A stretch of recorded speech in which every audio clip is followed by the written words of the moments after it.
ဒီကနေ့သာသနာတော်နှစ်2562ခုကောဇာတက္ကီ1389ခုတော်သလင်းလာပြီကျော်12ရက်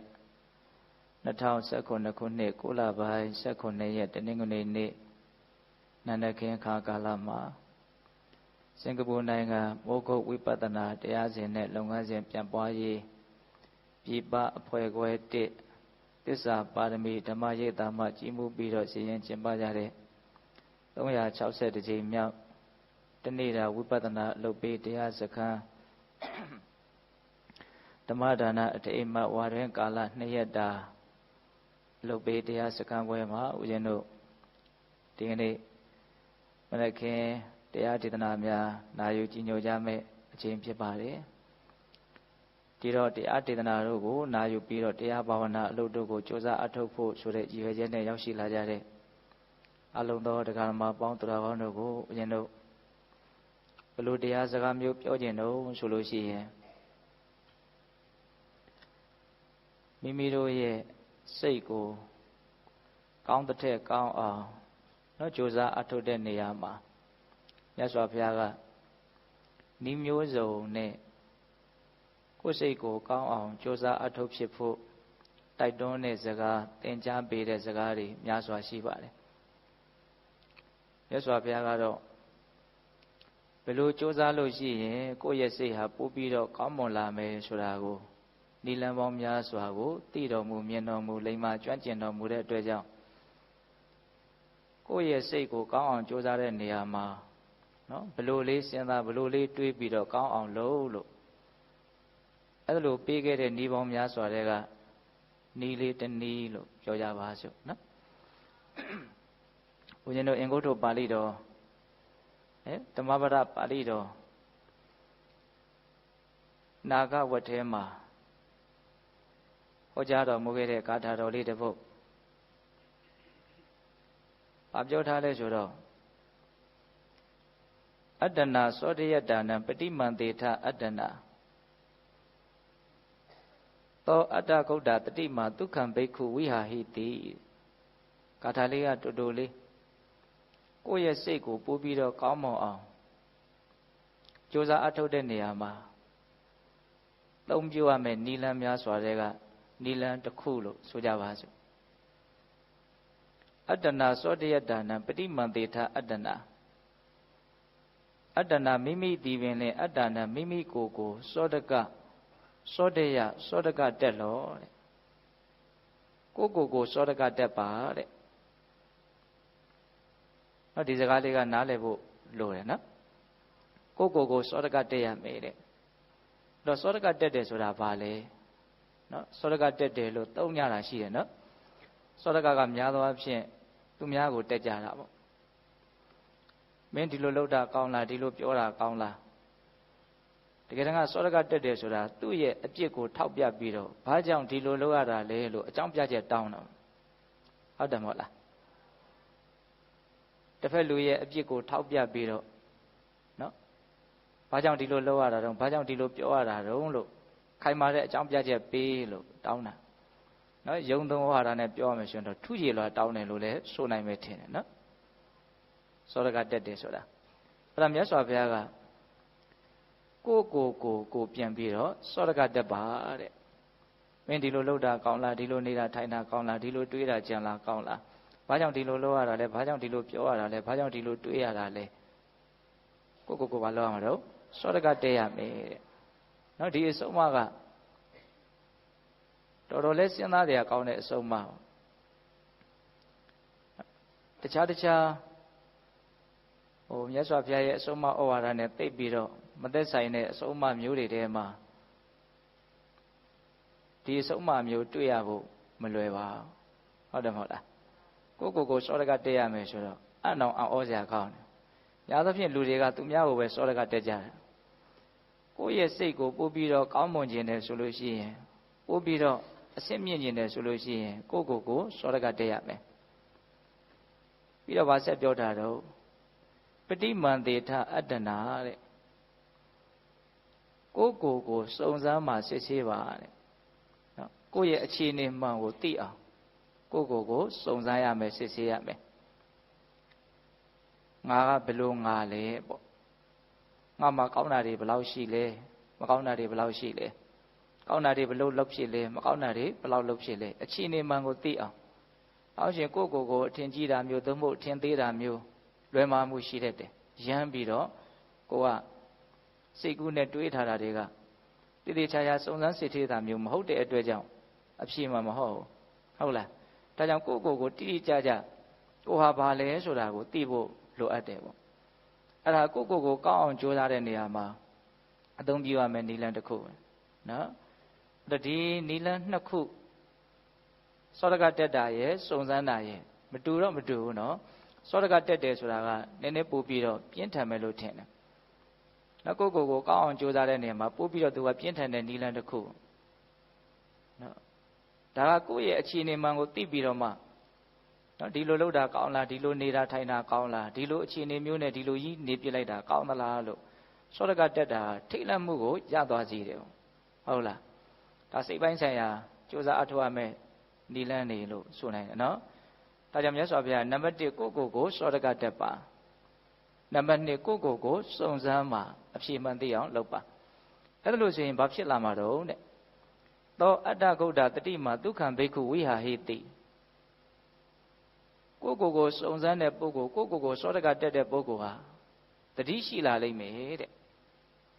မမေ့မေ့လျော့အပ္ပမာဒနဲ့နေတာထိုင်တာတွေများလာမယ်ပေါ့ဟုတ်တယ်ဒါကအလွန်ဆက်ဆက်မှုရှိတယ်နော်ကိုစုံစမ်းမယ်ကိုအခြေအနေမှန်ကိုသိတယ်ဆိုရင်ငါဓာတ်တက်တော့ပူပြီးတော့တို့လုံအောင်မှဖြစ်မယ်နော်ကိုစောတကတက်လာလို့ရှိရင်ကိုကျင့်တတ်စရာတွေသိမရသေးဘူးဒါကြောင့်ကျင့်တတ်စရာရအောင်လုံအောင်မှဖြစ်မယ်ဒီအတွေးကဆက်ပြီးတော့နော်မြင်မာတဲ့ဘက်ကိုရောက်ဖို့အတွက်ဖြစ်မလာဘူးလားဖြစ်လာတယ်အဲ့တော့ကိုမြင်မာခြင်းနဲ့ကောင်းမွန်ခြင်းနဲ့ဆိုရင်တကယ်ကတတိနဲ့ပဲနေကြရမှာအပ္ပမာဒနဲ့ပဲနေကြရမှာနော်တတိမပါဘဲနဲ့အပ္ပမာဒမပါဘဲနဲ့မြင်မာတဲ့အနေအထားကိုမရောက်နိုင်ဘူးကျင့်တတ်စရာကောင်းတဲ့အနေအထားကိုမရနိုင်ဘူးဒါကြောင့်ကိုစောတကတက်ပါများပြီစုံစမ်းမှများပြီဆိုလို့ရှိရင်အဲ့ဒီပုဂ္ဂိုလ်တတိတွေများလာမယ်အပ္ပမာဒနဲ့နေတဲ့ကာလတွေများလာမယ်သောအတ္တဂုဏ်တတိမာအဲ့ဒီပုဂ္ဂိုလ်တတိရှိပြီးတော့အတ္တဂုဏ်အဲ့ဒီပုဂ္ဂိုလ်ရဲ့စိတ်ဟာလုံခြုံလာလိမ့်မယ်တဲ့နော်အကြောင်းအကျိုးဆက်ဆက်မှုအရင်အားကောင်းတယ်နော်တတိရှိလာလို့ရှိရင်ဘာဖြစ်လာမလဲလုံခြုံလာမယ်တဲ့သူ့ရဲ့စိတ်ကမိမိခန္ဓာမှာခုတရားဓမ္မတို့ကြိုးစားအထောက်နေတဲ့တတိပဋ္ဌာန်ဘာဝနာလုပ်ငန်းစဉ်အရာဖြစ်တိုင်းသောသဘာဝတရားတွေရဲ့ပုံမှာစွမ်းအားရှိသမျှဝိရိယကိုထုတ်ပြီးတော့တတိကိုစင်စက်မပြတ်ထားနိုင်အောင်ကြိုးစားရအောင်နော်အဲ့လိုတတိထားနေတဲ့အချိန်မှာကိုတတိထားမိတာကရုပ်ပိုင်းဆိုင်ရာလည်းဖြစ်ကောင်းဖြစ်မယ်ဝေဒနာပိုင်းဆိုင်ရာလည်းဖြစ်ကောင်းဖြစ်မယ်ဘာပဲဖြစ်ပါတတိထားလိုက်မိတယ်တတိရှိနေတယ်ဆိုရင်တော့အဲ့ဒီအချိန်မှာဒီစိတ်ဟာလုံခြုံမှုရှိတယ်လုံခြုံမှုရှိတဲ့အတွက်ကြောင့်စွဲမဲ့မှုဆိုတဲ့ຢာကရန်သူလည်းဝင်လို့မရဘူးစိတ်တိုင်းမချမှုလို့ဆိုတဲ့ဒေါသရန်သူလည်းဝင်လို့မရဘူးအဲ့တော့စိတ်ကလုံခြုံတယ်ဘာလို့လုံခြုံတာတော့တတိကကာကွယ်စောင့်ရှောက်မှုပေးထားလို့တနည်းအားဖြင့်တတိရှိနေလို့မကောင်းတာဟာစိတ်ထဲကိုဝင်လို့မရဘူးအဲ့ဒါကိုစိတ်ကလေးလုံခြုံတယ်လို့ပြောတာနောက်စိတ်ထဲမှာဆွဲမဲ့မှုသို့မဟုတ်မကျေနပ်မှုတစ်ခုခုစိတ်တိုင်းမကြားမှုဖြစ်နေတယ်ဆိုရင်ဒီစိတ်ဟာလုံခြုံမှုမရှိလို့ရန်သူကဝင်ပြီးတော့တင်တယ်လို့မှွေနှောက်နေတာပေါ့နော်အဲ့တော့လုံခြုံမှုမရှိတဲ့စိတ်လုံခြုံမှုရှိတဲ့စိတ်ဆိုတာကိုနားလည်ဖို့လိုတယ်ဟုတ်လားစိတ်ထဲမှာယုံညံ့တဲ့အတွေးတစ်မျိုးမျိုးဖြစ်နေတယ်ဆိုရင်စိတ်ကမလုံခြုံဘူးနော်ဒါကြောင့်စိတ်လုံခြုံနေဆိုတဲ့စကားကိုစိတ်ထဲမှာဘာကိလေသာမှမရှိဘူးတန်ရှင်းတဲ့သဘောစင်ကြယ်တဲ့သဘောမြင့်မြတ်တဲ့သဘောလေးနဲ့တကယ်ကိုတိတ်ခါရှိဖြစ်နေတဲ့အနေအထားမျိုးလေးကိုဒါစိတ်လုံခြုံတယ်လို့ဒီလိုနားလည်ရမှာဟုတ်လားအဲ့ဒါဘာရှိမှစိတ်လုံခြုံမှာတော့တတိရှိမှစိတ်လုံခြုံပဲတတိကတော့ဒီဒေသနာရပြောမယ်ဆိုရင်ဘာရှိမှတော့ကိုစောတကတက်ပါများမှကိုစုံစမ်းမှများမှကိုစစ်ဆေးပါများမှအပ္ပမာဒအားကောင်းပြီးတော့တတိရှိလာမယ်ဆက်နေတယ်နော်အဲ့ဒါလိုတတိရှိလို့ကိုယ်စိတ်ကလေးကလုံခြုံလာပြီဆိုရင်ဘာဖြစ်မလို့တဲ့နော်သောအတ္တဂုဏ်တတိမှာဒုက္ခံဘိက္ခုဝိဟာဟိတိတတိရှိလို့စိတ်လုံခြုံပြီဆိုလို့ရှိရင်ဒုက္ခံချမ်းသာဝိဟာဟိတိနေရပါလိမ့်မယ်တဲ့ဟောဒါကလိုလားအပ်တဲ့အကျိုးကျေးဇူးပေါ့နော်တတ္တဝါတိုင်းနှလုံးစိတ်ဝမ်းငြိမ်းချမ်းပြီးတော့ချမ်းသာနေလိုကြတာကြီးပါပဲဟုတ်လားသို့တော့နေလိုပေမဲ့လို့လည်းပဲ ချမ်းသာတဲ့အကြောင်းရှိမှလည်းပဲချမ်းသာမှာကိုဟုတ်တယ်မဟုတ်လားအဲ့တော့ချမ်းသာတဲ့အကြောင်းကဘာလဲစိတ်ချမ်းသာတဲ့အကြောင်းကဘာလဲစိတ်လုံခြုံမှုရှိမှစိတ်ချမ်းသာမှာတနည်းအားဖြင့်ဒီစိတ်ကိုနှိပ်စက်မဲ့ရန်သူမရှိမှစိတ်ကချမ်းသာမှာဒီစိတ်ကိုပင်ပန်းအောင်လုပ်မဲ့အရာမရှိမှဒီစိတ်ကတက်တာမှာနော်ဒီစိတ်ကိုပူလောင်အောင်လုပ်မဲ့အရာမရှိမှဒီစိတ်ကအေးချမ်းမှာပေါ့နော်ဒါကြောင့်ပိဋကပေါင်းသူတော်ကောင်းတို့တူတူလေးနဲ့လူရင်းရောက်တဲ့ဂါထာလေးပဲလို့ဒီလိုလည်းပဲနားလည်လို့ရတယ်နော်ကိုကိုစောတကတက်ပါကိုစုံစမ်းစစ်ဆေးပါဒါဆိုလို့ရှိရင်အပ္ပမဒအားကောင်းပြီးတော့တတိမြဲလာတဲ့အတွက်ကြောင့်တင့်ရဲ့စိတ်ဟာလုံခြုံလာပါလိမ့်မယ်လုံခြုံလာပြီဆိုလို့ရှိရင်ကိုမျော်မှန်းတဲ့ချမ်းသာဟာအနည်းနဲ့အများဆိုသလိုရလာလိမ့်မယ်ဒါရိုးရိုးလေးနားလေးရပါနော်ဒါကကိုယ်စိတ်ကိုချမ်းသာအောင်ကောင်းမွန်အောင်ကြိုးစားအထောက်တဲ့နိလန်ပေါင်းများစွာတဲ့ကမြတ်စွာဘုရားပေးထားတဲ့နိလန်တစ်ခုလက်တွေ့အသုံးချကြည့်ပေါ့နော်ကိုစောတကတက်ပါကိုစုံစမ်းစစ်ဆေးပါဒါဆိုလို့ရှိရင်တတိရှိလာပြီးတော့စိတ်ကလေးလုံခြုံပါလိမ့်မယ်ဒါဆိုရင်ချမ်းချမ်းသာသာနေရပါလိမ့်မယ်တဲ့တော်တော်ကောင်းတယ်နော်ဒီကထာလေးအဲ့ဒါမြတ်စွာဘုရားဘာကြောင့်ဒီကထာကိုဟောတာတော့ဒီကထာလေးဟောရခြင်းရဲ့အကြောင်းနဲ့အကြောင်းနေတဲ့ဝတ္ထုလေးနဲ့ဆက်ပြီးတော့ပြောရင်ပို့ပြီးတော့ဒီကထာလေးရဲ့အဓိပ္ပာယ်လေးကပို့ပြည့်စုံသွားမယ်ပေါ့မြတ်စွာဘုရားလက်ထက်ကနင်္ဂလမထေဆိုတာရှိတယ်နင်္ဂလဆိုတာဗမာလိုထွန်တုံးလို့အဓိပ္ပာယ်ရတယ်သူကလူဘဝတုန်းကအလွန်ဆင်းရဲတယ်နော်ဆွေမရှိမျိုးမရှိမိသားစုဝင်မရှိသူများအိမ်မှာကပ်ရက်နေပြီးတော့နော်သူများရဲ့လေကိုအငှားအထွန်မှသာနဲ့ထမင်းစားရတဲ့ဘဝပေါ့နော်အလွန်ဆင်းရဲတဲ့ဆင်းရဲသားတစ်ယောက်အဲ့ဒါတနေ့တော့အစွန်းနွမ်းလေးဝက်ပြီးတော့အဲ့ဒီထွန်တုံးထမ်းပြီးတော့သူလဲထွန်ထွက်မယ်ပေါ့နော်အဲ့ဒါလမ်းမှာယဟန်တော်တစ်ပါးနဲ့တွေ့တယ်အဲ့ဒီယဟန်တော်ကသူ့ကိုလည်းပဲမကြာခဏတွေ့နေပုံရပါတယ်ဒါကြောင့်တနာမှုရှိတယ်မေတ္တာကရုဏာအားကြီးတဲ့ယဟန်တော်လို့လည်းဆိုနိုင်တယ်အဲ့ဒီတကားကိုတွေ့တော့ဘာပြောတုံဆိုတော့တကားတဲ့မင်းဒီလောက်ဆင်းရဲနေတာယဟန်ပြုပါလားအဲ့တော့သူကဘာပြန်ပြောရှာတော့ဆိုတော့ရှင်ဗျာတဲ့တပည့်တော်လောက်ဆင်းရဲတဲ့လူကိုဘယ်လိုယဟန်ကယဟန်ပြုပေးမှာတော့သူ့မှာသင်္ကန်းတို့ဘာလို့တောင်းရှိတာမဟုတ်အဲ့တော့အဲ့ဒီယဟန်တော်ကမင်းသာယဟန်ဝှစ်ချင်တဲ့စိတ်ရှိခဲ့မယ်ဆိုလို့ရှိရင်ငါမင်းကိုယဟန်ပြုပေးမယ်အဲ့ဒါနဲ့သဘောတူညီမှုရပြီးတော့ကျောင်းတော်လိုက်သွားတာအဲကျောင်းဘဝရောက်တဲ့အခါကျတော့ထမ်းလာတဲ့ထွန်တုံးကြီးကိုကျောင်းဘဝကတစ်ပင်တစ်ပင်မှာထောင်ထားတယ်ထောင်ထားပြီးတော့ကျောင်းထဲစီဆက်လိုက်သွားပြီးတော့သူ့ကိုအဲ့ဒီယဟန်တော်ကရေမိုးချိုးပေးတန်တန်ရှင်းရှင်းဖြစ်အောင်တော့လုပ်ပေးတယ်လို့ဆိုတယ်ပြီးတော့သူ့ကိုကိုရင်ကြီးဝှက်ပေးပြီးတော့ယဟန်ခံပေးလိုက်တယ်ပေါ့အဲ့ဒါနဲ့သူ့ရဲ့ပစိုးနွမ်းလေးကိုလွတ်ပြလိုက်တာမဟုတ်ဘူးစောစောကကျောင်းဘဝမှာထွန်တုံးထောင်ထားတဲ့တစ်ပင်ကိုသွားပြီးတော့ချိတ်ထားလိုက်တာအဲ့ဒီတစ်ပင်ပေါ်တက်ကိုင်းတကိုင်းမှာတင်ထားလိုက်တာအဲ့ဒီယဟန်တော်ကမြတ်စွာဘုရားရဲ့ဘုံရိပ်ကံရိပ်ကိုအမိပြုပြီးတော့ရှင်သန်ရတာဖြစ်တဲ့အတွက်ကြောင့်အလွန်ချမ်းသာတယ်ပေါ့နောက်ပစ္စည်းလေးပါလဲပူပန်စရာမလိုဘူးပြောရရင်ကောင်းကောင်းစားရတယ်ကောင်းကောင်းနေရတယ်ဒါကြောင့်အချိန်တိုလေးအတွင်းမှာပဲနော်ပြောင်ဖြစ်လာတယ်စိတ်လည်းအလွန်ချမ်းသာတယ်သူ့ဘဝရဲ့အချိုးအကွေကြီးပေါ့နော်သူ့ကိုယဟန်ပြုတ်ပေးတဲ့ယဟန်ကိုလည်းအလွန်ကျေးဇူးတင်တယ်စောတော်လေးရစငါဒီလိုဘဝမျိုးကိုရောက်ခဲ့လို့ရှိရင်တော်တော်ကောင်းမှာယဟန်ပြုတ်ရတာနောက်ကျလိုက်တာပျော်တယ်ပေါ့နော်ယဟန်ဘဝမှာဒါပေမဲ့စိတ်ဆိုတာခက်တယ်အဲ့လိုပြောနေတဲ့ဂျားတွေကပဲဖောက်လာဘာဖြစ်လာတော့ဆိုတော့လူထွက်ချင်တယ်တဲ့ဟုတ်လားအဲ့လိုလူထွက်ချင်တဲ့စိတ်ကြီးဘာလို့ပေါက်လာတာတော့ဒီသင်္ကန်းဝတ်ကြီးနဲ့ तू ကဘလောက်လွတ်လပ်ကြီးဆိုးလို့မိုက်လို့ရမလဲမရဘူးနော်တကယ်လို့တောက်ချင်စားချင်တဲ့စိတ်တွေပေါက်လာတယ်ဆိုရင်လုပ်လို့မရဘူးလေဟုတ်လားဒါကြောင့်လူဝတ်နဲ့သာလဲထင်တယ်လို့ဆိုးလို့မိုက်လို့ရတယ်တော့ဆိုးခြင်းမိုက်ခြင်းစိတ်ပေါက်လာတယ်လို့ပဲဆိုကြရမှာအောင်လူထွက်ခြင်းတဲ့စိတ်ကြီးပေါက်လာတယ်ဖောက်လာတယ်ဒါပေမဲ့ तू သူ့ကို तू နားလေတယ်ဒါဟာမတင့်တော်တဲ့အတွေးပဲဒါဟာမဖြစ်တဲ့စိတ်ပဲလို့နားလေတယ်နောက်ဒီစိတ်ကြီးကိုငါဆိုပြီးတော့ဒါငါအတွေ့ငါမှန်တယ်ဆိုပြီးတော့အဲ့လိုငါဇွဲကြီးနဲ့သိမ့်ထားတာမျိုးမဟုတ်ဘူးဟုတ်လားသူ့စိတ်ကို तू နားလေတယ်ဒီဟာမဖြစ်တဲ့အတွေ့ငါ့ကိုကောင်းကောင်းဒုက္ခပေးမဲ့အတွေ့ပဲနော်အဲ့ဒါကြောင့်မလို့ तू ကယောနိသောမနတိကာရလို့ဆိုကြပါစို့ယောနိသောမနတိကာရဆိုတာကကိုယ့်ရဲ့စိတ်ကိုအကုသိုလ်မဖြစ်အောင်ကုသိုလ်ဖြစ်အောင်တင့်လျောက်ပတ်တဲ့မှန်ကန်တဲ့အကြောင်းဒီလမ်းများဖြင့်နောက်စဉ်းစားဆင်ခြင်နှလုံးသွင်းနိုင်တာကိုယောနိသောမနတိကာရဒါတိုက်ပွဲတစ်ပွဲဆင်နွှဲနေရတာနဲ့တိတ်မထူးဘူးနော်သူ့စိတ်ထဲမှာဖြစ်နေတာ ညံကဒါမဖြစ်တဲ့မူနော်ဒီလိုမလုပ်တဲ့မူဒီလိုမတွေးတဲ့မူလို့ညံကတစ်ဖက်ပေါ့နော်မွေးရပါလို့ဆိုကြပါစို့မကောင်းတဲ့အနုတ္တယဘက်ကလည်းပဲသူလှုပ်ချင်တာကိုသူဇွတ်အတင်းတောင်းဆိုမယ်ပေါ့ဒါကိုကအဲ့ဒါကိုငါလှုပ်ပြီးတော့သူ့ကိုလိုက်လျောလိုက်မယ်ဆိုရင်ကိုဆင်းရဲရမှာပေါ့နော်အဲ့ဒါကိုယ့်ရဲ့အတိညာကတစ်ဖက်ဒီဘက်ကမွေးရပါနော်ဇာတိစိတ်လို့ဆိုကြပါစို့ဆိုခြင်းမိုက်ခြင်းတဲ့စိတ်ပြောခြင်းပါခြင်းတဲ့စိတ်ကတစ်ဖက်ပေါ့အဲ့ဒါလွန်ဆွဲတယ်လို့ဖြစ်နေတယ်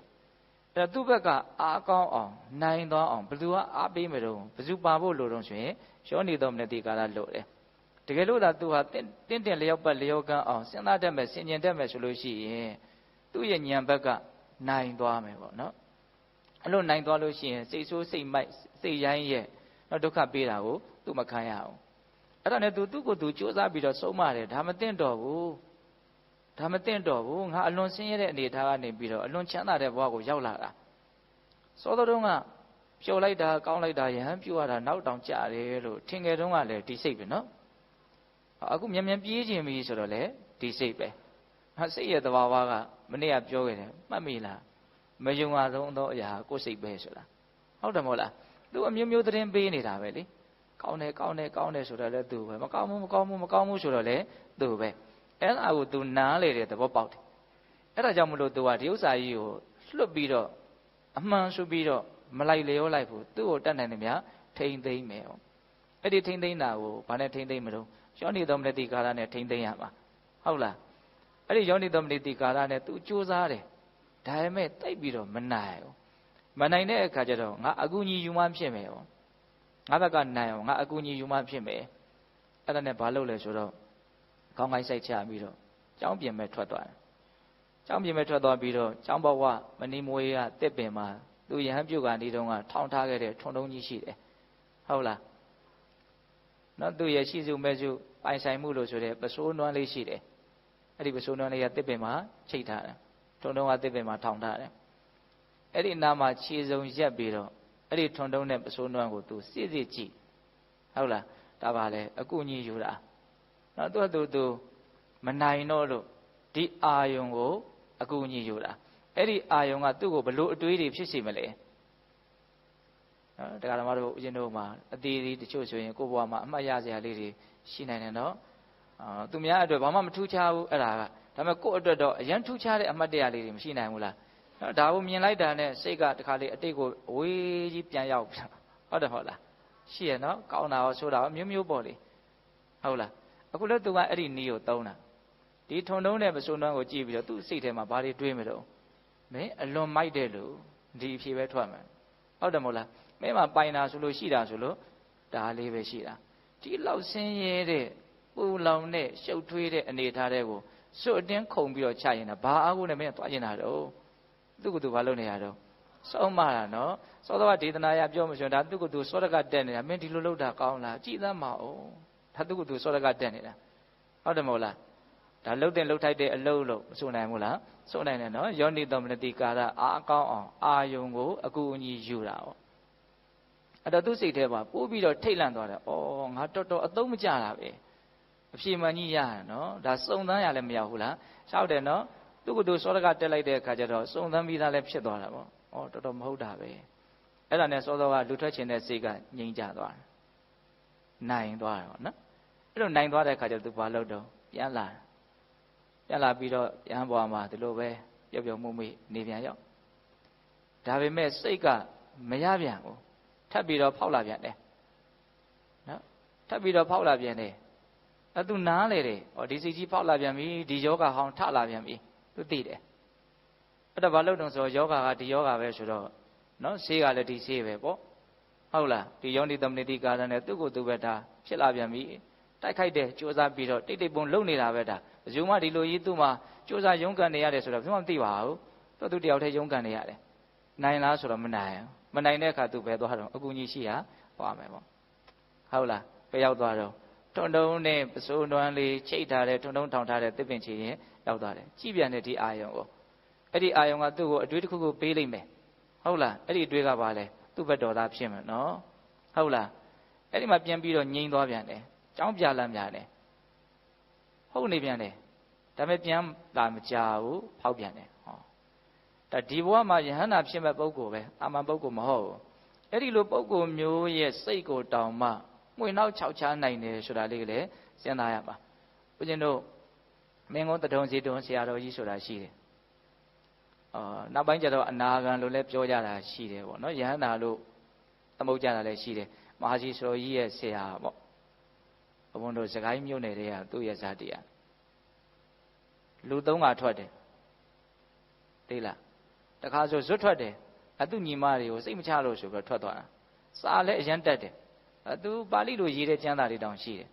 အမင်းကုန်းတထုံစီတွန်းဆရာအဲ့ဒါကိုဆရာကြီးဦးထေးလိုင်ကယဟန္တာနဲ့ပုဂ္ဂိုလ်တွေထဲမှာရေးထားတယ်လင်းချက်ကဲအတန်ငယ်ဆိုပြီးဘယ်ဇတ်တော်လေးမှမသိဥပုံညာရေးတဲ့စာလို့ပြောတယ်နော်ဇက်ပွဲတစ်ပွဲရှေ့ကဇက်တော်တစ်ခုကပြတာပေါ့နော်ဇက်ပွဲကပြီဆိုလို့ရှိရင်နေ့လည်နေခင်းမှာဟောတကောင်ရံလောက်မှာသူကပြက်ဇက်ပေါ့နော်ညမနေ့လင်းကနေကြတော့ဇက်ထုတ်ပေါ့နော်အဲ့ဒါဇက်ထုတ်ကပြနေတာလင်းချက်ကတွန်းနေပြီတဲ့လင်းတော့မယ်ရောင်တီတောင်လာနေပြီဒါပေမဲ့ဇက်ရည်ကမလဲသေးဘူးဟုတ်လားဇက်ရည်ကမလဲသေးဘူးလင်းချက်ကဲအတန်ငယ်ဆိုပြီးဘယ်ဇက်တော်လေးမှမသိတော့ကြဘလူးဆိုင်ထွက်လာလိုက်တော့ကြတရားမင်းထွက်လာလိုက်တော့ကြအမတ်ထွက်လာလိုက်နဲ့ဇက်ကဇက်ရည်ကမလဲသေးဘူးအဲ့ဒါ तू ကဒီဇက်ပြီးလို့ရှိရင် तू ကဇက်ကသိမ့်တော့မှာ तू ရဟန္တာဖြစ်ရင်ဇက်ကသိမ့်မှာ哦ဇက်သိမ့်မှာဆိုတော့အတိတ်ကလုတ်ခဲ့တဲ့ကံတွေရဲ့ကျိုးဆွဲရကို तू ကအမြန်ကပြနေတာဇက်လန်းကဟုတ်လားသဘောပေါက်လားမသိဘူးဒါခံစားတတ်မှဆိုရင်အလွန်ယတ္တရှိတယ်နော်ဒီစကားကလင်းချက်ကဲအတန်ငယ်ဆိုပြီးဘယ်ဇက်တော်လေးမှမသိကြည့်နေရတာဘာဘလို့ရန်ဇက်ကသိမ့်သွားမလဲရိတ်ကိုမရိတ်မိသေးဘူးဟုတ်လားအခုဒီယဟန်ကလည်းအဲ့လိုဖြစ်နေဘာဖြစ်ရှင်တော့လူထွက်ချင်တယ်သူစူးစမ်းနေရုန်းကန်နေရတယ်မနိုင်ဘူးနော်မနိုင်တော့စောစောကသူ့ရဲ့အကူကြီးရမယ့်နေရာကိုသွားတယ်အဲ့ဒါစာထဲမှာရေးပြထားတာဘယ်လိုရေးပြထားတော့အချိန်ချင်းအဖန်ဖန်နဲ့သူဘယ်လောက်သွားရတယ်လို့မသိဘူးခဏခဏလူထွက်ချင်စိတ်ပေါက်လို့အဲ့ဒီနေရာကိုသွားတယ်နော်အချိန်ချင်းဖန်ဖန်ကဘယ်လောက်တုံးဆိုရင်မှတ်ဆလို့မရဘူးလမ်းကလေးတောင်ပေါက်နေတယ်တဲ့အဲ့ဒီသစ်ပင်ဒီကိုသွားတဲ့နေရာဟုတ်လားလမ်းလေးတောင်ပေါက်နေတယ်ခဏခဏဖြစ်နေတယ်အဲ့ဒါနဲ့တရင်သုံးပေါ်ရန်တွေကအရှင်ဘယ်ကိုသွားတာတော့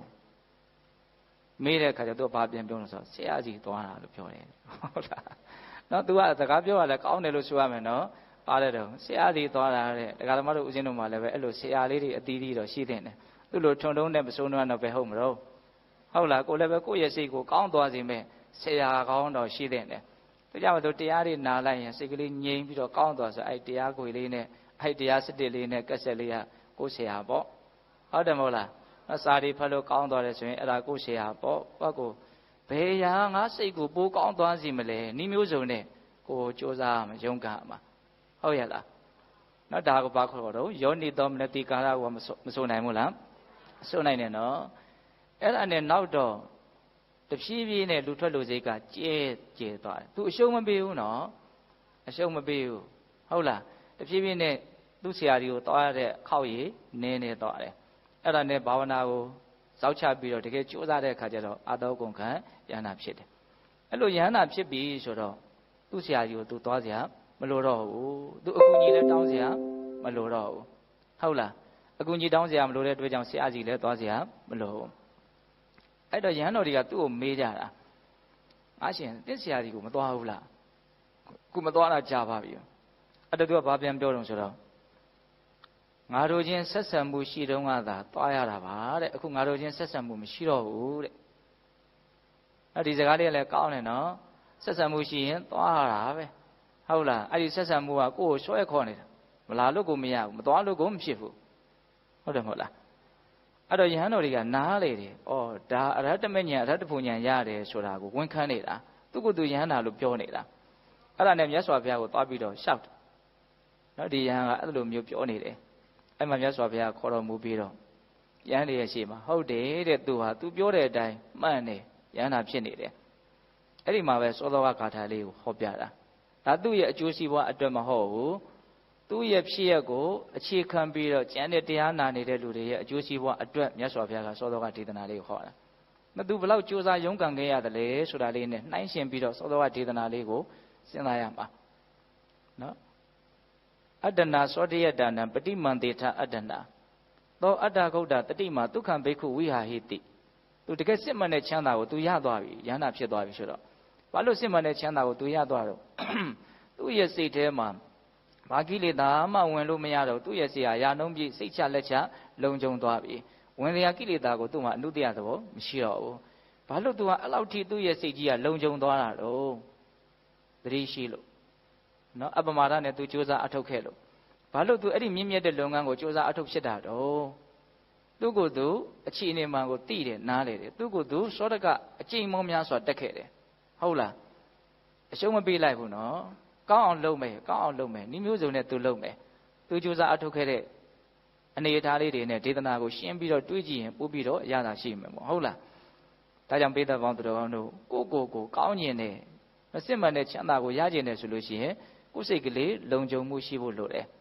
စိတ်ကလေးလုံခြုံခြင်းနဲ့ဆိုရင်ဒီစိတ်ကိုဘာနဲ့ကာဝယ်ဆောင်ရှောက်မလို့တတိနဲ့ကာဝယ်ဆောင်ရှောက်ရမယ်ဒါလမ်းစဉ်ကတော့သိထားကြပြီးသားပဲဟုတ်လားသို့တော့ခက်နေတာကအဲ့ဒီတတိကဘာဖြစ်နေလဲလွတ်နေတယ်ဘာလို့တတိကလွတ်နေတာတော့ဝရိယနဲလို့နော်ဝရိယဘာလို့နဲတာတော့ယုံကြည်မှုနဲလို့ဒါပဲသူဆက်နေတာနော်လမ်းမှာတော့ဒကမာကြီးနဲ့ပြောရသေးတယ်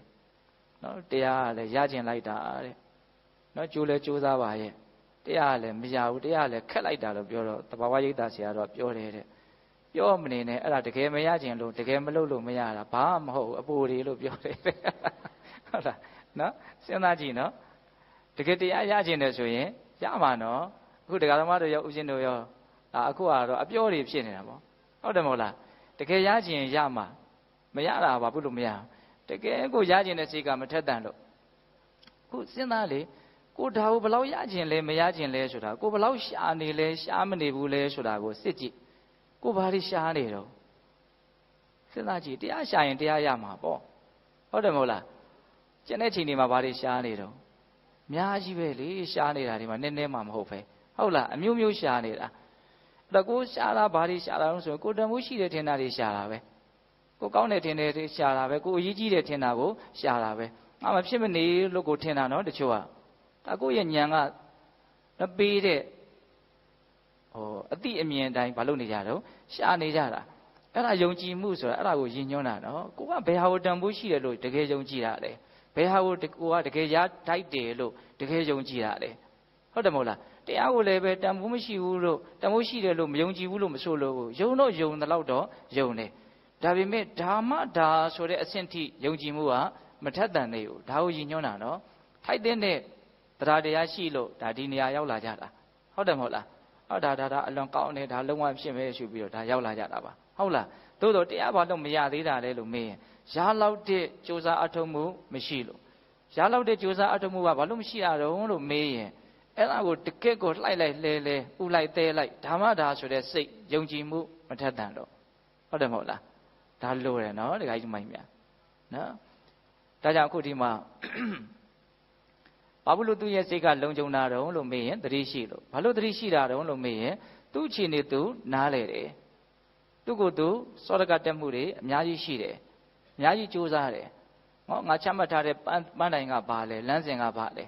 ငါရကျင်တာကဘာလဲအဲ့လိုဆိုရင်ငါအခုလုပ်နေတဲ့အလုပ်ကငါရကျင်တဲ့ဟာနဲ့ငါရကျင်တာကိုရမဲ့ဟာနဲ့ထိုက်တန်တဲ့အလုပ်လားဒါပါလေလဲလို့မေးရင်ကိုစောရကတက်နေတာပဲလေမင်းကရကျင်တယ်လို့ပြောတော့ဒါလို့ပြောတယ်တကယ်လုပ်နေတာကြီးကဒီပြင်ဟာရဖို့အတွက်လုပ်နေတယ်ကဲအဲ့ဒါမလုပ်တာတော့ကိုစောရကတက်တာအောင်စောရကတက်ဖို့လည်းပဲနီးလန်းတွေကလည်းအများကြီးတော့သိဖို့လိုတယ်နော်ဆိုကြပါစို့အခုအခွင့်ကောင်းအခါကောင်းလို့လူတိုင်းနားလေတယ်ဘာကိုရှင်းညွှန်းပြောတာလဲမြတ်စွာဘုရားဟောထားတဲ့လုံးဝမလွဲနိုင်အောင်မှန်ကန်တဲ့တရားဒေသနာတွေကိုသိခွင့်မြင်ခွင့်နားလည်ခွင့်ရတဲ့သာသနာနဲ့တွေ့ကြုံခွင့်ရှိနေတဲ့တွေ့နေတဲ့အနေအထားလေးကိုဒါအခွင့်ကောင်းအခါကောင်းလို့ပြောတာဟုတ်လားဒါတင်လားဆိုတော့မကဘူးကိုကပါလေသိနိုင်မြင်နိုင်တဲ့ကြိုးစားအထောက်မယ်ဆိုလို့ရှိရင်ကိုယ့်ရဲ့အခြေအနေကလည်းပဲအဲ့ဒါနဲ့ထိုက်တန်တဲ့အရည်အသွေးရှိတဲ့အနေအထားတစ်ခုကိုရမထားဘူးလားရထားတယ်နော်နဝမခဏလို့စာကသုံးတာပေါ့နော်ရက်ပြည့်၈ပါးလွန်ထားတဲ့၉ခုမြောက်တန်ဖိုးကြီးမားလာတဲ့ခဏအခွင့်အရေးနဲ့ပြည့်စုံတဲ့ခဏကိုဖြစ်နေတဲ့လူအဖြစ်ကလေးကနည်းနည်းရလူအဖြစ်မဟုတ်ဘူးနော်အဲ့ဒီအခွင့်ကောင်းအခါကောင်းကိုလည်းပဲနားလည်ရမယ်နားလည်ပြီးတော့ဒီလိုအခြေအနေကြီးနဲ့ကြုံနေတဲ့လူကဒါကြီးကိုရပိုင်ခွင့်ရှိပါလဲနဲ့ဘာမဟုတ်တာကိုရဖို့အတွက်ကြိုးစားအထုတ်နေခြင်းဟာဒါဟာတင့်တော်သလားလို့ကိုပြင်းပြင်းထန်ထန်မေးခွန်းထုတ်ဖို့မလိုဘူးလား အဲ့ဒါဘာလို့တာတော့စောရကတက်တာနော်တချို့နိုင်ငံရေးသမားတွေရှိနော်အပြိုင်ဆိုင်တယောက်ကိုတယောက်အပြင်းထန်မေးခွန်းထုတ်တာနော်ဟုတ်တယ်မဟုတ်လားဘာလို့ကြရတော့စောရကတက်တာနော်မင်းပြောခဲ့တော့ကတော့ဘလို့အခုလုံနေတာပါရံဖြစ်တယ်လို့ကိုချတာနော်ဟုတ်တယ်မဟုတ်လားအဲ့လိုပဲတရားဓမ္မတို့ဦးချင်းတို့အတွက်ကိုရံဖြစ်တယ်လို့မျိုးကိုစောရကတက်ဖို့မလိုဘူးလားလိုတယ်နော်စောရကတက်မယ်ဆိုရင်တော့စောရကတက်เสียရကြီးပဲတရားဓမ္မတို့ဦးချင်းတို့ဟာစောရကကိုတက်မယ်ဆိုရင်တက်เสียရကြီးပဲဘာဖြစ်လို့တော့ကို့မှာစောရကတက်เสียအပြည့်ရှိတယ်နော်အားမရเสียမကျင်တတ်เสียမဟုတ်တာတွေအများကြီးရှိတယ်ဒါလူတိုင်းမှာရှိတယ်ဘုံဘုံတို့မှာလည်းရှိတယ်တရားဓမ္မတို့မှာလည်းရှိတယ်ရှာတတ်ဖို့လိုတယ်ရှားပြီးတော့အဲ့ဒါကိုနှိုက်ထုတ်ပြီးတော့စောရကတက်နိုင်ဖို့လိုတယ်ပြီးရင်ဘာလုပ်ရမလို့စုံစမ်းရအောင်မယ်စစ်ဆေးရအောင်မယ်ကိုငါဘလို့အခြေအနေရောက်နေတော့ဟုတ်လားအဲ့ဒီလိုမျိုးတွေပြင်းပြင်းထန်ထန်လုံမှနော်ကိုချမှတ်ထားတဲ့လမ်းစဉ်ကိုမြင်မှန်းထားတဲ့ပန်းတိုင်ဒါကိုမမိတ်မဲ့တော့ရှောက်ဖြစ်မှာဟုတ်တယ်မဟုတ်လားနော်အဲ့ဒီဟာတွေနဲ့အားပေးဖို့လိုတယ်နော်ကိုချထားတဲ့လမ်းကဘယ်လမ်းလဲကိုမြင်မှန်းထားတဲ့ပန်းတိုင်ကဘယ်ပန်းတိုင်လဲအဲ့ဒါကိုလည်းအရင်သဲကွဲဖို့တော့လိုသေးတာပဲနော်အဲ့ဒါလို့ဆိုလို့ရှိရင်အဲ့ဒီဒီကိုရောက်အောင်အမျိုးမျိုးသောတွန်းအားပေးပြီးတော့သွားဖို့မလိုဘူးလားလိုတယ်ဒါကတရားထုတ်ကြမဲ့တရားဓမ္မတို့အတွက်နော်အားဖြစ်စေမဲ့နော်ကိုနော်လမ်းကြောင်းကိုပို့ပြီးတော့တဲ့သွားအောင်တွန်းအားပေးနိုင်မဲ့အတွေ့အမျိုးဖြစ်ဖို့ပြောပြတာပါဒေသနာနဲ့ညီဟုတ်လားအဲ့တော့စောစောကမြတ်စွာဘုရားကနော်ကိုအဲ့ဒါလိုမျိုးတိုက်ခိုက်ပြီးတော့အရန်ယုံကန်ကြိုးစားပြီးတော့ရဟန္တာဖြစ်ခဲ့ရတဲ့အဲ့ဒီနင်္ဂလမထေရကိုအကြောင်းပြုပြီးတော့ဒီဟောတဲ့ဂါထာလေးအများကြီးတရားလူတရားမြတ်ကိုရကြတယ်လို့ဆိုတဲ့ဒီဂါထာလေးကိုနာပြီးတော့ဟုတ်လားအဲ့တော့အဲ့ဒီဂါထာလေးနော်ဟောခဲ့ရတဲ့နော်ဒီယဟန္တာလည်းပဲယဟန်တော်လည်းပဲဒါပြိဋိဘံဆံသွားပြီပေါ့နော်သို့တော့ဒီဂါထာလေးကတော့တရားဓမ္မတို့ဦးဇင်းတို့ရှေးတုန်းကသူတော်ကောင်းကြီးတွေရဲ့ကျေးဇူးကြောင့်အခုချိန်ထိပြောနေနိုင်တယ်နားထောင်နေခွင့်လည်းရှိတယ်အများကြီးဒီဂါထာလေးကိုအကြောင်းပြုပြီးတော့စဉ်းစားခွင့်ကမရှိဘူးလားရှိတယ်ဟုတ်လားဒါကြောင့်ကိုကောင်းတဲ့ကောင်းအောင်ယောနိသောမနတိကာရနဲ့အားပေးရမယ်ပေါ့နော်ဒီနေရာမှာဦးဇင်းတို့ယောနိသောမနတိကာရဆိုတာလေးကလည်းအလွန်ပြောစရာကောင်းတယ်သူ့ရဲ့အဓိပ္ပာယ်ကအလွန်ကျေပြန့်တယ်မှန်မှန်ကန်ကန်နော်အကြောင်းဒီလမ်းမှန်မှန်ကန်ကန်နဲ့နော်စဉ်းစားဆင်ခြင်နှလုံးသွင်းတာပေါ့ယောနိသောမနတိကာရဆိုတာနော်အခြေခံကစပြီးတော့ပြောရမယ်ဆိုလို့ရှိရင်ကံရဲ့အကျိုးကိုသိမြင်နားလည်ပြီးတော့အဲ့ဒါကိုစဉ်းစားဆင်ခြင်နှလုံးသွင်းတတ်ဖို့လိုတယ်အဲ့ဒါယောနိသောမနတိကာရပဲဒီကံရဲ့အကျိုးလို့ပြောလို့ရှိရင်ဒါတို့နားလည်ပြီးသားပါအခြေခံလေးမှာခက်နှိမ့်နှိမ့်အခြေခံလေးပါလို့ထင်မှာတော့စိုးတယ်နော်ခက်နှိမ့်နှိမ့်အခြေခံမဟုတ်ဘူးနော်ကံရဲ့အကျိုးကိုသိပြီးတော့စဉ်းစားဆင်ခြင်နေဆိုတာနော်ကံဆိုတာဘာကိုပြောတာတော့စေတနာကိုပြောတာနော်စေတနာဟံဘိက္ခဝေကမ္မဝရမိဒါပိတ္တတို့တကယ်အသုံးချမယ်ဆိုတဲ့စိတ်လေးသိချမှတ်နော်ဒီစေတနာရဲ့စွန့်ရည်တတ္တိကိုသိတာမြင်တာဒါကံရဲ့အကျိုးကိုသိတာယုံကြည်ရင်တရားတရားသိရင်ပညာဒါကိုစဉ်းစားဆင်ခြင်ရင်ယောနိသောမနတိကာရမျိုးအဆင့်ဆင့်သွားတာဟုတ်လားအဲ့လိုဆိုရင်စေတနာရဲ့စွန့်ရည်တတ္တိကိုကောင်းကောင်းသိရမယ်ကောင်းကောင်းယုံရမယ်ပြီးရင်စဉ်းစားဆင်ခြင်ရမယ်အဲ့တော့စေတနာဆိုတာဘာလို့စေတနာဆိုတာတိုက်တွန်းနှိုးဆော်နေတဲ့သဘောလေးဒါကြောင့်သူ့ကိုကံလို့ပြောတာအကျိုးပေးတာသူပဲကောင်းကျိုးဆိုးကျိုးပေးနေတာသူပဲနော်စေတနာအတွင်းအနေပြီးတော့တိုက်တွန်းနှိုးဆော်နေတာအလုပ်တစ်ခုလုပ်ဖြစ်သွားအောင်စကားတစ်ခွန်းပြောဖြစ်သွားအောင်အတွေးတစ်ခုတွေးဖြစ်သွားအောင် तू မပါဘဲနဲ့လုပ်လို့မရဘူး तू မပါဘဲနဲ့စကားထွက်မလာနိုင်ဘူး तू မပါဘဲနဲ့အတွေးဟာဘယ်ရှိဦးမှမရောက်ဘူး तू ကရှိရခေါင်းဆောင်နေတာဒါကြောင့်သူ့ကိုခေါင်းဆောင်မှုလို့ကံဆိုပြီးတော့နာမည်တက်တာမြတ်စွာဘုရားအဲ့ဒီစေတနာကအပိုင်းနှစ်ပိုင်းခွဲပြီးတော့နားလည်ရမယ်ကောင်းတဲ့အလုပ်ကောင်းတဲ့အပြောကောင်းတဲ့အတွေးတွေကိုလှုပ်ဖြစ်ပြောဖြစ်တွေးဖြစ်သွားအောင်တိုက်တွန်းနှိုးဆော်နေတဲ့စေတနာရှိတယ်ဒါကိုကုသိုလ်ကံလို့ခေါ်မယ်ပေါ့နော်ချမ်းသာဒုက္ခမျိုးစုံနဲ့ဘဝကောင်းကိုဖန်တီးနိုင်တဲ့စွမ်းရည်တတ္တိအပြည့်အဝရှိတယ်စေနာရဲ့စွမ်းရည်တတ္တိဟုတ်လားဒါကနားရီကိုဝါနေရမှာနော်ဒီဥစ္စာကဟုတ်လားတခါဦးဇင်းတို့မကောင်းတဲ့အလုပ်မကောင်းတဲ့အပြောမကောင်းတဲ့အတွေးတွေကိုဟောဒီအတွင်းထဲကနေပြီးတော့လှုပ်ဖြစ်ပြောဖြစ်တွေးဖြစ်သွားအောင်တိုက်တွန်းနှိုးဆော်နေတဲ့စေနာလည်းရှိတယ်အဲ့ဒါကိုဘာလို့ခေါ်မလို့အကုသိုလ်ကံလို့ခေါ်မယ်နော်ဆင်းရဲဒုက္ခမျိုးစုံနဲ့ဘဝဆိုးတွေကိုဖန်တီးနိုင်တဲ့စွမ်းရည်တတ္တိသူ့မှာလည်းအပြည့်ရှိတယ်နှစ်ဖက်ရနော်စေတနာဆိုတာစေတနာဆိုရင်အကောင်းကြီးလို့နားလည်ထားလို့မရဘူးအဲ့ဒီစေတနာရဲ့နောက်ကောင်းတဲ့စေတနာရဲ့ကောင်းနိုင်စွမ်းဆိုးတဲ့စေတနာရဲ့ဆိုးနိုင်စွမ်းအကောင်းဆိုးအမျိုးမျိုးဟာဘယ်သူမှဖန်တီးနေတာမဟုတ်ဘူးဘယ်သူလက်ချက်မှမဟုတ်ဘူးအဲ့ဒီစေတနာရဲ့လက်ချက်ပဲ နော်ဒါဘလောက်အရေးပါလဲဒီကိစ္စသိဖို့နားလည်ဖို့ယုံကြည်ဖို့ဘလောက်အရေးပါတော့နော်အဲ့ဒါကိုသိပြီးရင်ဘာလို့ရမှာတော့စဉ်းစားရမယ်ဆင်ခြင်ရမယ်အဲ့ဒါယောနိသောမနတိကာရပဲအဲ့ဒီလောက်ကလေးယောနိသောမနတိကာရအားကောင်းမယ်ဆိုရင်တော့တော်တော်အကုသိုလ်နေမယ်နော်တော်တော်ချမ်းသာမယ်ငါမကောင်းတဲ့စေနာတော့ဖြစ်ခံလို့မရဘူးနော်ငါကောင်းတဲ့စေနာတော့ဖြစ်အောင်ကြိုးစားမယ်ဒီအတွေးမျိုးကိုဆက်ပြီးတော့မလာစေဘူးလားလာနော်အကုသိုလ်ဖြစ်เสียအခြေအနေကျုံလာတယ်အဲ့ဒီအတွေးဝင်ကြည့်လိုက်အဲ့ဒီယောနိသောမနတိကာရဝင်ကြည့်လိုက်ငါယုံညံ့တဲ့စိတ်တွေဖြစ်တော့မှယုံညံ့တဲ့စေနာတွေဖြစ်တော့မှဒါဆင်းရဲစေတဲ့အကြောင်းတရားဟုတ်လားအကုသိုလ်မြတ်စွာဘုရားဘယ်လိုဟောတာတော့ဆင်းရဲခြင်းရဲ့အကြောင်းလို့ဟောတာနော်အကုသလေဓမ္မေဥပတံပိစဝိရတောဒိဋ္ဌေဝဓမ္မေဒုက္ခံဝိရတိအကုသိုလ်ဆိုတဲ့ဒီယုံညံ့တဲ့စေနာနဲ့သာနေမယ်ဆိုလို့ရှိရင်အဲ့ဒီလူအခုလောလောဆယ်ကိုပဲဆင်းရဲမယ်တဲ့တဝိကာတံဆင်းရဲခြင်းနဲ့တကွတဥပါယတံပင်ပန်းခြင်းနဲ့တကွတပရိလာဟံပူလောင်မှုနဲ့တကွဒုက္ခဆင်းရဲဝိရတိနေရလိမ့်မယ်တဲ့ဒါလက်တွေ့ကလေးလည်းပဲတရားအထုတ်နေတဲ့ပုဂ္ဂိုလ်တွေနော်တစ်ချက်သိလိမ့်မယ်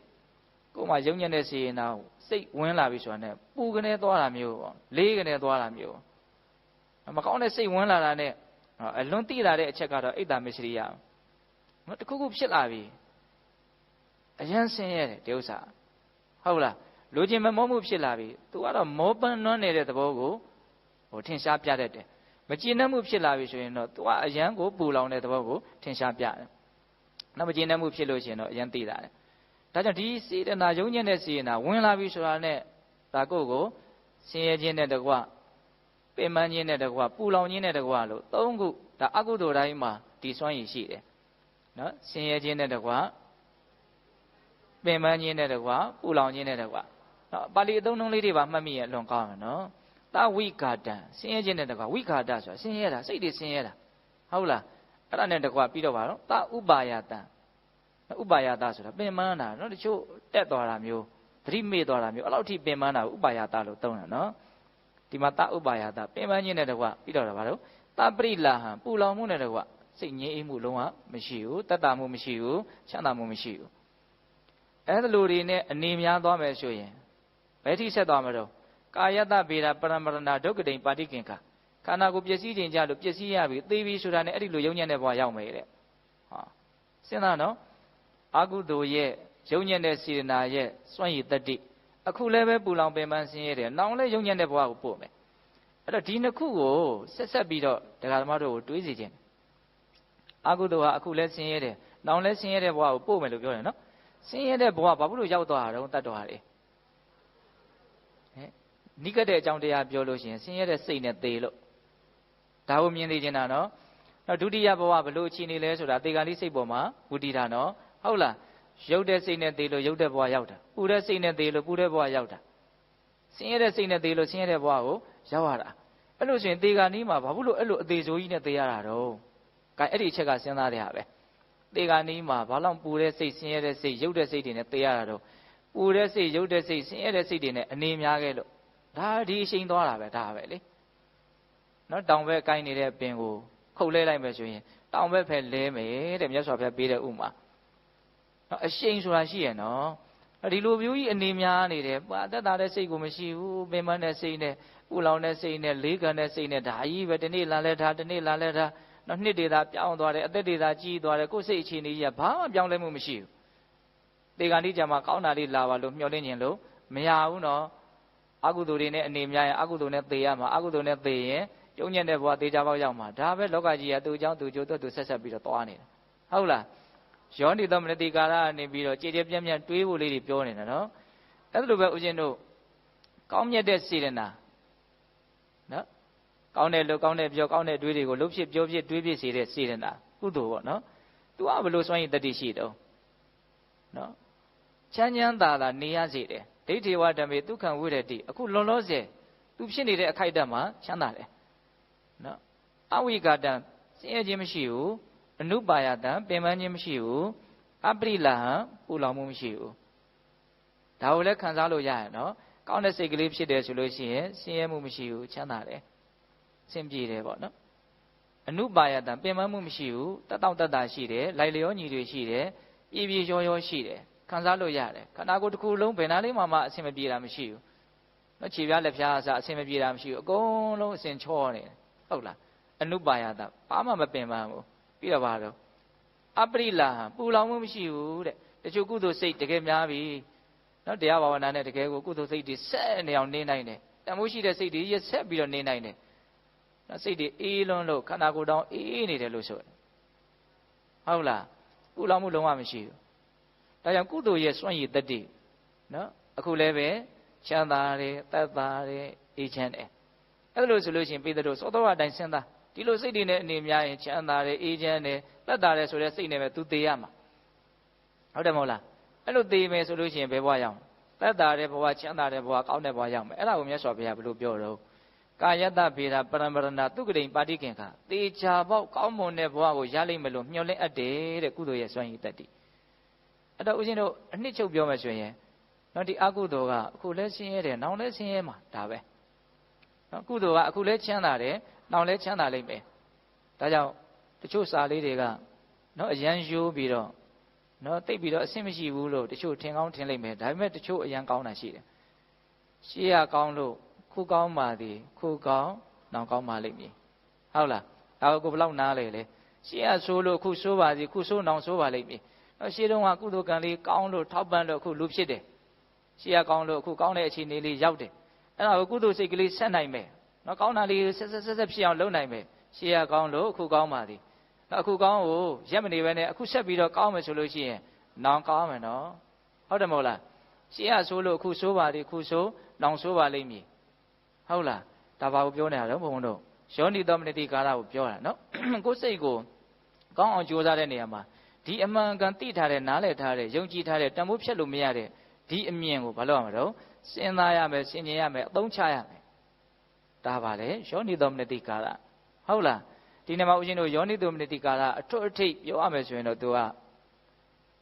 တရားစကားမှာပြောဖို့ကောင်းတာပေါ့လေမတည်မြဲတဲ့သဘာဝကိုမတည်မြဲဘူးလို့သိပြီးတော့အဲ့ဒါကိုစဉ်းစားဆင်ခြင်တတ်မယ်ဆိုရင်အဲ့ဒါယောနိသောမနတိကာရ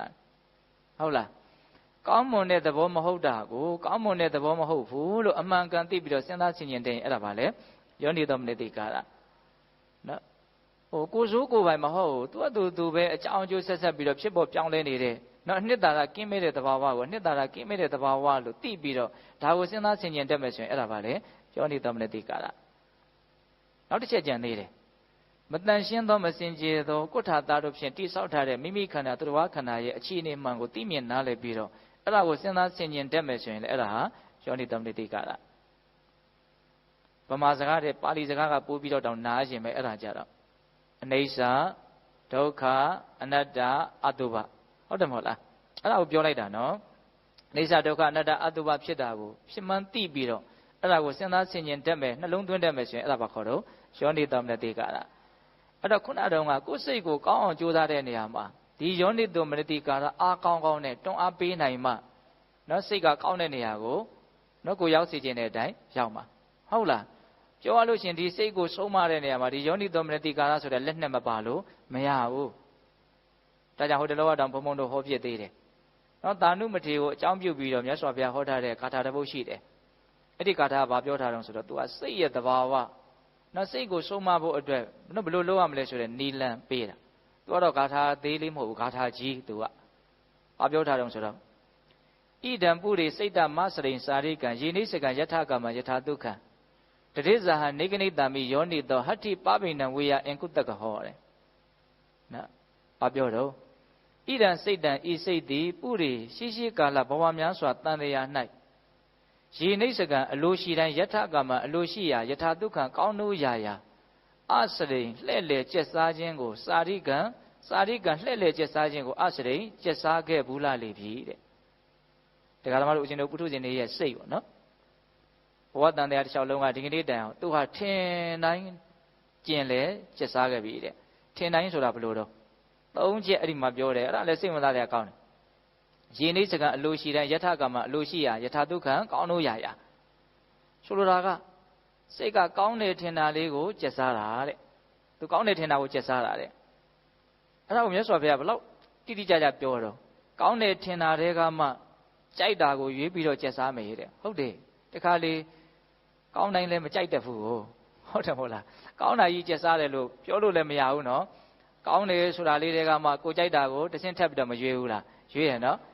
အဲ့ဒီကြိုက်တာကိုတွေးပြီးဆိုရင်တော့ဘယ်လိုလဲဟာအဲ့ဒါဆိုရင်တော့နောက်ဆုတ်လို့မရတော့ဘူးနွားလို့ပြောမယ်ဆိုရင်တော့တပားကျိုးကိုဆွဲလို့မရတော့ဘူးကြိုက်တာတွေးပြီးဆိုရင်တော့သူဘယ်လောက်သွားမလို့ကြိုက်တဲ့လောက်သွားမယ်နော်ယထာဒုက္ခံဆိုတာအဲ့ဒါကောင်းလို့ရာကောင်းတာတွေကမှယထကမအလိုရှိရဆိုတာကြိုက်တာကိုပြောတာပဲလေယေနိစ္စကံအလိုရှိတိုင်းဆိုတာကြိုက်တဲ့လောက်လို့ပြောတာပဲမဟုတ်လားနော်စဉ်းစားနော်စကားလုံးလေးတွေကစဉ်းစားပြီးတော့နားထောင်ပါဟုတ်လားကောင်းနေထင်တာတွေကမှကြိုက်တာကိုတွေးရင်တော့ကြိုက်တဲ့လောက်အဲ့ဒီလိုနီးနဲ့ဒကာဓမ္မတို့ဦးဇင်းတို့ရဲ့စိတ်ကကျင်လေကျက်စားခဲ့တာတဲ့ကိုင်းဘလောက်သူကဘယ်လိုပြောရရင်လူဘာဝထားတော့ဟုတ်တယ်မဟုတ်လားနော်ကောင်းနေထင်တာတွေကမှကြိုက်တာကိုကြိုက်တဲ့လောက်သွားနေတာသူကဟုတ်လားဒါကိုယ်စင်လေးနဲ့ကိုယ်နယ်ပယ်ထဲမှာ तू လောက်ရတဲ့လောက်ကတော့ तू အကုန်လုံးမှာသိရတဲ့ဘောကနော်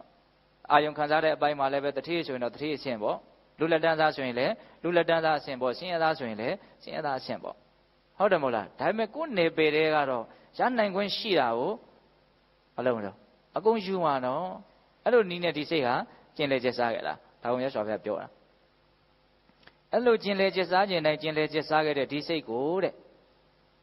ဣဇယနိအဟံငါတိတန်စိတ်တံထိုကဲ့သို့သောစိတ်ကိုအင်ကုတကဟောချွန်းကင်ထားတဲ့စင်တိန်သည်ဟတ္ထိပဗိဏံအမှုံရစ်နေတဲ့စင်ကိုနေကနာတိဝိယနှစ်ကိုဆုံးမတဲ့ကဲ့သို့တန်စိတ်တံထိုစိတ်ကိုယောနိသောတင့်လျောက်ပတ်လျောကံအောင်တွေးတောဆင်ခြင်ကြံစီစဉ်းစားတတ်တယ်လို့ဆိုတဲ့ယောနိသောမနတိကာရတိဟုသောချွန်းဖြင့်နေကနိတာမိနှစ်ကိုဆုံးမပေအံ့တယ်နော်အမှုံရစ်နေတဲ့စင်ကိုနော်ချွန်းကင်ထားတဲ့စင်တိန်ကအဲ့ဒီချွန်းနဲ့ကောင်းကောင်းဆုံးမနှိတ်ကွတယ်လို့မျိုးတဲ့တန်တရားတစ်ချောင်းလုံးထင်တယ်လို့ကျင်လေကျက်စားခဲ့တဲ့ဒီစိတ်ကိုဒီကနေ့ကစပြီးတော့ငါဟာနှိတ်ကွမယ်ဆုံးမမယ်ဘာနဲ့နှိတ်ကွဆုံးမမှာယောနိသောမနတိကာရတဲ့အလွန်မှစစ်ဆက်တဲ့ပြည့်စုံတဲ့ဂါထာလေးတစ်ပုဒ်လို့ဆိုနိုင်တယ်နော်စိတ်ရဲ့သဘာဝကိုပြောတယ်ပြီးရင်စိတ်ကိုဘယ်လိုဆုံးမရမလဲဆိုတာကိုဥပမာပေးတယ်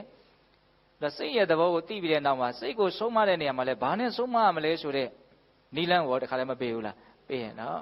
်ဒါကိုယူတတ်မယ်ဆိုလို့ရှိရင်အများကြီးမရဘူးလားရရင်နော်စိတ်ရဲ့သဘောကိုလည်းသိရတယ်စိတ်ကိုဘာနဲ့ဆုံးမမလဲဆိုတာလည်းသိရတယ်ဥပမာပါတခါတည်းမှတ်ရတယ်ဟုတ်လားအမုံရင်းနေတဲ့ဆင်ကိုချွန်းကင်ထားတဲ့ဆင်တင်းကချွန်းနဲ့နှိတ်ကိုဆုံးမတယ်လို့မျိုးထင်တိုင်းကျက်စားခဲ့တဲ့ဒီစိတ်ကိုလည်းပဲ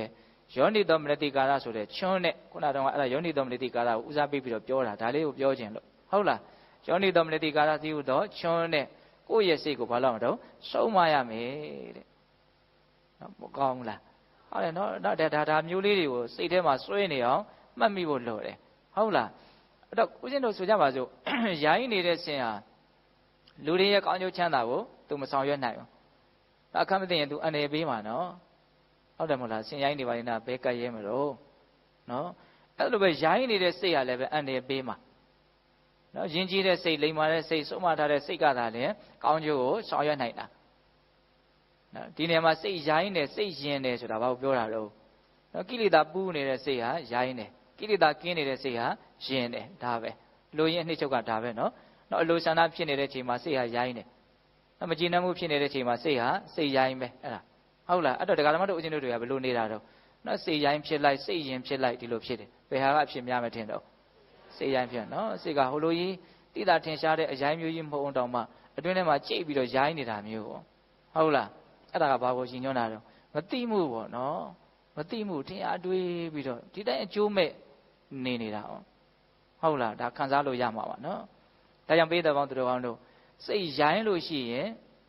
မကောင်းတဲ့အကျိုးကိုသူလုပ်မယ်စိတ်ယဉ်တယ်ဆိုရင်ကောင်းတဲ့အကျိုးကိုသူလုပ်မယ်ဒါကြောင့်မြတ်စွာဘုရားကစိတ်တံဘိက္ခဝေအတ္တံအကုတ္တံအရခိတံအတံဝုတ္တံမဟာတောအနတ္ထယတံဝတ္တတိဒါမှဆုံးမလို့မယဉ်ကျေးတဲ့နော်လုံခြုံအောင်လုပ်မထားတဲ့ကာကွယ်စောင့်ရှောက်မှုမပြုတဲ့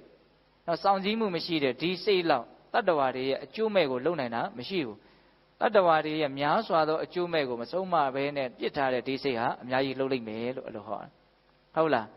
စိတ်တံဘိက္ခဝေဒန္တံဂုတ်တံရခိတံတံဝုတ္တံမဟာတောအဋ္ဌာယတံဝတ္တတိနောက်ဆုံးမထားတဲ့လုံခြုံအောင်လှုပ်ထားတဲ့နောက်တတိနဲ့စောင့်ရှောက်ထားတဲ့နောက်ဒီလိုစိတ်မျိုးကတော့ယဉ်ကျေးတဲ့စိတ်ကတော့မဟာတောအဋ္ဌာယတံဝတ္တတိအလွန်ကြီးမားတဲ့ကောင်းကျိုးကိုဆောင်ရွက်နိုင်တယ်အဲ့တော့အကျိုးမဲ့ကိုလှုပ်တာလည်းဒီစိတ်ပဲအကျိုးရှိတာကိုလှုပ်တာလည်းဒီစိတ်ပဲသို့တော့ဒီစိတ်ဆိုတဲ့နေရာမှာကွဲပြားမှုတော့ရှိတယ်နော်မကောင်းတဲ့စိတ်နဲ့ကောင်းတဲ့စိတ်ဟုတ်တယ်မဟုတ်လား အဲ့ဒီမကောင်းတဲ့စိတ်မဖြစ်အောင်ကောင်းတဲ့စိတ်ဖြစ်အောင်ဘယ်လိုလုပ်မလို့တနည်းအားဖြင့်မကောင်းနေတာကြီးကိုကောင်းသွားအောင်ရိုင်းနေတဲ့sinကိုယဉ်သွားအောင်sinတိုင်းကတော့ချွန်းနဲ့ချတော့နော်ဒီကရမတို့ဦးဇင်းတို့တွေကတော့ဒီစိတ်ကိုဘာနဲ့လုပ်ရမလို့ယောနိသောမနတိကာရနဲ့လမ်းတည့်ပေးရမှာအဲ့ဒါကအသက်ပဲနော်အဓိကအချက်ပဲဟုတ်လားယောနိသောမနတိကာရရှိရင်မကောင်းတဲ့စိတ်ကကောင်းတဲ့စိတ်ဖြစ်သွားမှာဆိုးတဲ့စိတ်ဟာနော်ကောင်းတဲ့စိတ်ဖြစ်ပြီးတော့ရိုင်းတဲ့စိတ်ဟာယဉ်တဲ့စိတ်ဖြစ်သွားမှာဟုတ်လားဒါကြောင့်ဦးဇင်းတို့ပေးတော်ပေါင်းတော်ပေါင်းတို့ဒီယောနိသောမနတိကာရကိုအားကိုးဖို့မလိုဘူးလားလိုတယ်နော်ကံကံရဲ့အကျိုးကိုသိပြီးတော့စေတနာရဲ့စွန့်ရည်တတိကိုသိပြီးတော့စဉ်းစားဆင်ခြင်နှလုံးသွင်းခြင်းဒါခုနကတော့ထိုက်တလောက်တော့အကျေပြောလိုက်တယ်နော်အကုသိုလ်ရဲ့အခုရောနောင်မှာဆင်းရဲစေနိုင်တဲ့အစွမ်းကုသိုလ်ရဲ့အခုရောနောင်မှာချမ်းသာစေနိုင်တဲ့အစွမ်းသိပြီးတော့စဉ်းစားဆင်ခြင်ရင်ယောနိသောမနတိကာရနေဆဒုက္ခအနတ္တအတုပကိုသိပြီးတော့စဉ်းစားဆင်ခြင်တတ်မယ်ဆိုရင်တော့အထွတ်အထိပ်ယောနိသောမနတိကာရစဉ်းစားကြည့်နော်မကောင်းနေတာလေးကိုကောင်းသွားအောင်ဘလို့ပြောင်းလဲပြစ်လိုက်တယ်လဲဆိုတာလေးကိုလက်တွေ့ခံစားမှုကလေးနဲ့လက်တွေ့အတွေ့အကြုံလေးရအများကြီးသိထားတဲ့နဲ့ဒီယောနိသောမနတိကာရငါရဲ့မကောင်းတဲ့စိတ်ကိုကောင်းတဲ့စိတ်ဖြစ်အောင်ပြောင်းပြန်လှန်ပြစ်လိုက်တယ်လို့မျိုးသူဘလို့လှုပ်ပြစ်လိုက်တယ်လဲဆိုတာကိုကိုယ့်ရဲ့လက်တွေ့အတွေ့အကြုံရသိအောင်နားလည်အောင်လှုပ်ထားတဲ့နဲ့နော်စိတ်ပြည့်စရာဘလောက်ကောင်းတဲ့အနေထားနဲ့ပဲတွေ့ပြီးပြီးသွားတာပဲဒါခပ်ပေါ်ပေါ်ပြောတယ်ဆိုရင်တော့ခပ်ပေါ်ပေါ်လို့လဲထင်ရင်လဲထင်ပေါ့လေသို့တော့မှန်တော့မမှန်ဘူးလားဟုတ်တယ်နော်ဘာမှသိပြီးတော့စိတ်ညစ်စရာစိတ်ပူစရာတကယ်တမ်းမရှိပါဘူးဟုတ်တယ်မဟုတ်လားဟိုစိတ်ညစ်လို့စိတ်ပူလို့လည်းပဲဒီအခြေအနေကြီးကဘာမှပြောင်းလဲသွားတာလည်းမဟုတ်ဘူးလေကိုယ့်ကိုအဖြေမှန်လေးရပြီးတော့အေးအေးချမ်းချမ်းနေနိုင်ရင်တတ်တာပဲတတ်တာသွားတာဘာဖြစ်သွားတာတော့ကုသိုလ်ဖြစ်သွားတာပဲလေကုသိုလ်ဖြစ်လို့တတ်တာသွားတာတတ်တာလို့ကုသိုလ်ဖြစ်တာပြောတာမဟုတ်ဘူးကုသိုလ်ဟာတတ်တာလေလို့ဘုရားမဟုတ်ဘူးလားဓာတ်ရိုက်သေးချာနားလဲဖို့လိုတယ်နော်အဲ့လိုလေးစဉ်းစားလိုက်တော့စိတ်အေးသွားရောဘာလို့အေးသွားတော့ကုသိုလ်ဖြစ်လို့အေးသွားတာနော်အပရိလာဟံပူလောင်မှုမရှိဘူးအေးချမ်းမှုရှိတယ်ဟုတ်လားအနုပါယတပင်မမှုမရှိဘူးတတ်တာမှုရှိတယ်အဲ့ဒါဘာဖြစ်တော့ချမ်းသာတာပေါ့အဝိကာတံပွားပြီးတော့ဒေသနာနဲ့တောက်လျှောက်ညီးမနေဘူးလားညီးနေနော်မတည်မြဲဘူးဆိုတာကိုအမှတ်ရလိုက်တာနဲ့စဉ်းစားလိုက်တာနဲ့အဓိကတော့အဲ့ဒီအနိစ္စတစ်လုံးကိုဦးဇင်းကတော့ဦးစားပေးပြောချင်ပါတယ်နော်အရာအလုံးကိုသူနဲ့နော်ကြော်ဖြတ်သွားနိုင်လို့ရှိရင်ဘာမှအဆင်မပြေတရားမရှိဘူးကိုယ်စိတ်ထဲမှာအဆင်ပြေမှုပဲလာမယ်သူ့ကိုအားကိုးပုံပြီးတော့အားကိုးဖို့လိုတယ်နော